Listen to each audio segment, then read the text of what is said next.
Hello po mga abe, ngayon magluluto po tayo ng deep fried tilapia na may toyo mansi sauce. Masarap po ito, parang style ng deep fried lapu-lapu na may ganitong sauce din po.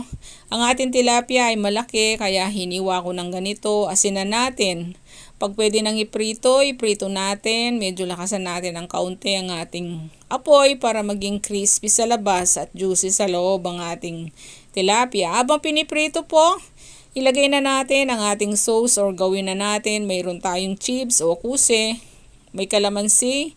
Lalagyan na rin natin ng toyo. Igisa na natin ang ating bawang, sibuyas at ang chips. Pagkatapos alisin muna natin ito. Sa pinaglutuan, ilagay natin ang ating toyo mansi, ang ating paminta at lagyan ng konting tubig at isang kutsarang oyster sauce. Pagkatapos po, pag kulong-kulo na po, alisin na, ilagay sa isang plato ang tilapia, ilagay